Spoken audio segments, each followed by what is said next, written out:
And Eye on the Prize segment, where we like to focus on some of the up-and-coming Republican candidates that have a real chance of making a huge impact coming up just 2 weeks from today at the midterm elections. And I got to tell you, a Republican senator from Connecticut, yes, that's actually within grasp.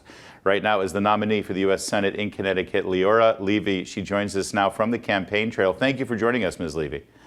Thank you very much for having me today. And this is a very real thing. I mean, everybody sort of writes off all those New England states, especially Connecticut, New York, as sort of like, it's so blue, it's so Democrat. But the people of Connecticut, like the rest of the country, they see what's going on and they're fed up. They are fed up. And frankly, that's what my bumper sticker says. Is that right? Fed up. I love that. Leora Levy for U.S. Senate. But people are sick and tired. Life is unaffordable here.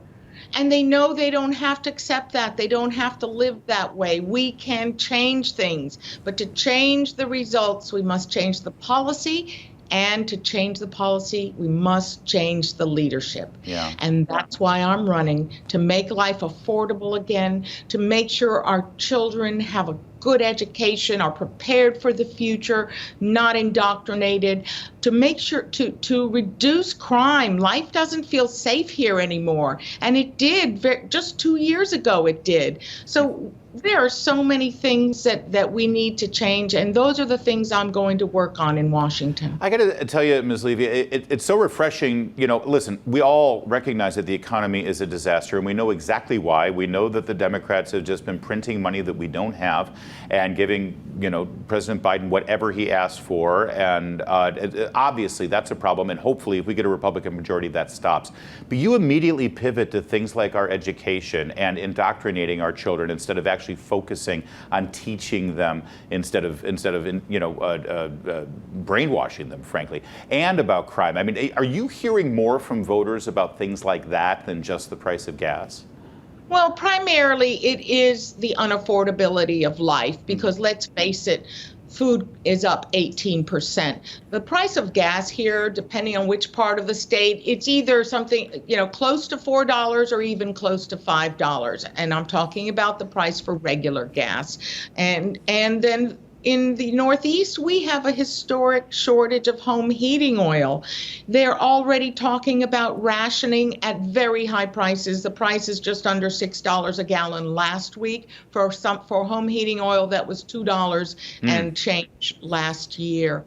And we have long, cold winters here. I'm very worried. People have to make hard choices. But yes, people are very concerned about what's happening in our schools. In different towns throughout our schools, we've had incidents of discrimination in hiring of teachers in order to hire progressive teachers who will indoctrinate the kids. I'm very sensitive to that. I was born in Havana, Cuba. We escaped communism. The first thing Castro did was to indoctrinate the children, to spy on and inform on their parents. He replaced them in their minds as a father figure. So when I see what's happening in our public schools today here in Connecticut, I am very worried. I am a mother.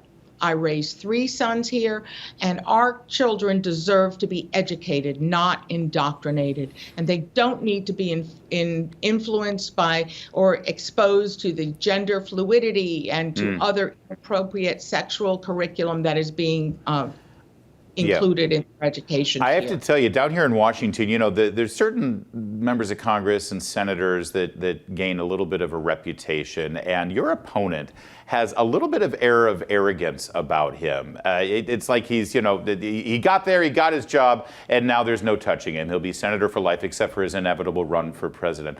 And I got to think that you've caught him a little bit off guard, the fact that you're within striking distance now.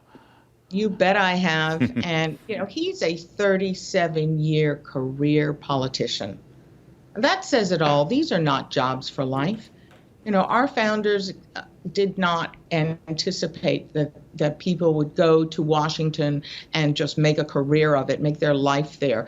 He is out of touch. He doesn't know what's happening on the ground, and he has no good solutions. He's blaming inflation and high prices on international events. He has no solutions for what's happening in our country. And I say, if you have no solutions for the problems in the United States of America and in Connecticut, then get out of my way, because I do. When you talk to the people of Connecticut and you're doing your events and going, door to door or what have you to try, I know it's hard statewide to go door to door.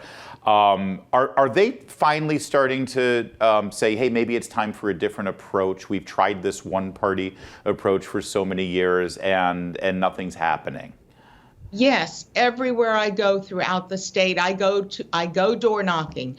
I also go to a lot of fairs and festivals, and people are coming to me and saying, don't tell anyone, I'm a Democrat, but I'm going to vote for you because we need to change. Yeah, I believe it. How is President Biden's popularity affecting the race, do you think? Biden is in the low 40s here. He's below 45%. It depends on which poll you look at. And Blumenthal has a 98.2% record of voting with President Biden.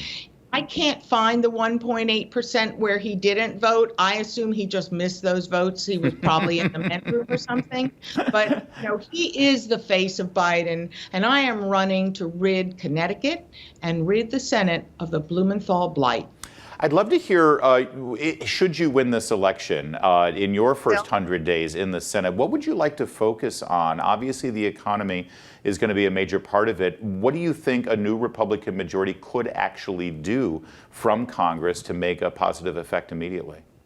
Well, immediately, we cannot fund the 87,000 IRS agents who are going to be hired just to harass middle-class Americans and small businesses.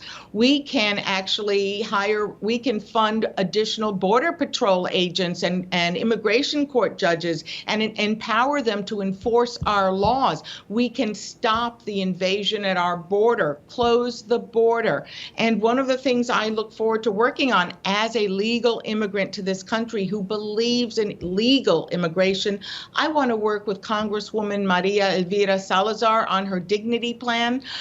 There are some very good things in the plan, and I think I can add ideas to make it better. I've been working on an immigration plan since 2008 when I attended a conference, an international conference on legal immigration. So I will also, here in Connecticut, the Democrats passed this egregious police accountability law, which defunded our police, removed their qualified immunity, has created a shortage of cops. It also created a revolving door justice system.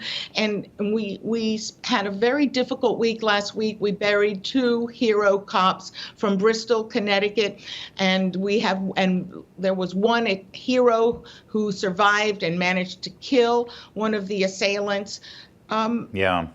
I lay this at the feet of the Democrats. My opponent went and spoke at a rally for Black Lives Matter where they were calling on defunding the police in June of 2020.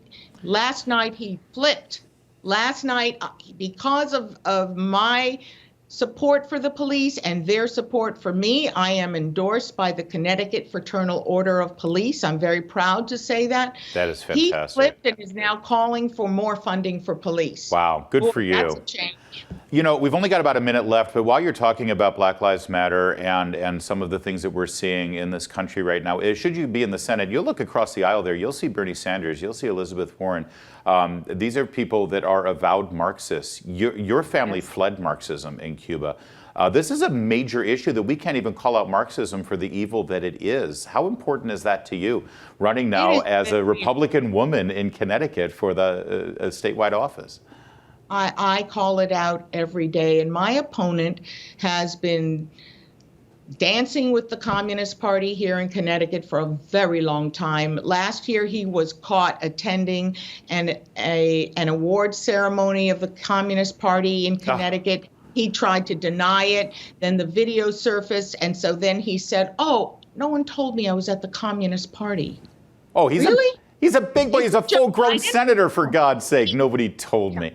And there was a big sign, Communist Party. Maybe the hammer and sickle was a hit. Leora Levy, we got to leave it there, but we've got our eye on you. More to come on O'Connor Tonight.